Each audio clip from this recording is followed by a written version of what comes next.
ತುಂಬ ಜನದ ಇನ್ನೊಂದು ಕ್ವಶನ್ನು, ಎಷ್ಟೊತ್ತಿಗೆ ಇಂಡಿ ಬೂಸ ಕೊಡ್ತೀರಾ ಅಂತ. ಬೆಳಗ್ಗೆ 6 ಗಂಟೆಗೆ ಒಂದು ಸತಿ ಕೊಡ್ತೀವಿ, ಮಧ್ಯಾಹ್ನ 1:30ಗೆ ಒಂದು ಸತಿ ಕೊಡ್ತೀವಿ, ಅಷ್ಟೇ, 2 ಟೈಮ್ ಕೊಡೋದು. ಅದಾದಮೇಲೆ ಹಾಲು ಕರಿಯೋ ಮಿಷಿನ್ ಯಾವುದು ಅಂತ, ಡೈರಿಯಲ್ಲಿ ಏನು ಕೊಡ್ತಾರೋ ಅದೇ ಮಿಷಿನಲ್ಲೇ ಕರಿತಿರೋದು. ಸೊ ನಾವು ತುಂಬ ಅದ್ರಲ್ಲಿ ಪಳಗಿರೋದ್ರಿಂದ ಏನು ಮಾಡ್ತೀವಿ ಅಂತಂದರೆ ರಬ್ಬರ್ಸ್ ಚೇಂಜ್ ಮಾಡ್ತಿರ್ತೀವಿ, ಪೈಪ್ ಚೇಂಜ್ ಮಾಡ್ತಿದ್ದೀವಿ, ನಿಮ್ಗೆ ಅದು ಡಿಫ್ರೆಂಟಾಗಿ ಕಾಣಿಸುತ್ತೆ.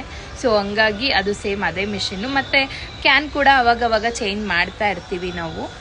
ಸೊ ಅದು ಪ್ರೆಷರ್ ಮಿಷಿನ್ ಬಂದುಬಿಟ್ಟು ಜನರಿಕ್ ಇಂಪೋರ್ಟೆಡ್ ಅಂತ 2 HP ಮಿಷಿನ್ ಅದು. ಸೊ ಇಲ್ಲೇ ನಮ್ಮ ಗೊತ್ತಿರೋರ್ದು ಬೇಕಾಗಿರೋ ನಮ್ಮ ತಮ್ಮನ ಫ್ರೆಂಡದು ಗ್ಯಾರೇಜ್ ಶಾಪ್ ಇದೆ, ಅಲ್ಲೂ ಚೇಂಜ್ ಮಾಡ್ಕೋತಾ ಇರ್ತೀವಿ, ಅದು ಏನಾದರೂ ರಿಪೇರಿ ಆದರೆ. ಅದಾದಮೇಲೆ ನೀವು ಹುಲ್ಲಿನ ಬಗ್ಗೆ ಕೇಳ್ತಿದ್ದೀರಾ. ಹುಲ್ಲು ಬಂದು ಇದು ಒಣಗಾನೆ ಸೊಪ್ಪಿದೆ ಅಲ್ವಾ, ಇದು ಎಲ್ಲೆಲ್ಲಿ ಕೆರೆ ನೀರು ಎಲ್ಲ ಹರಿತಿರುತ್ತೆ ಅಲ್ಲಿ ನಮ್ಮ ಗದ್ದೆಯಲ್ಲಿ ಬೆಳ್ಕೊಂಡಿರುತ್ತೆ. ಸೊ ಇದು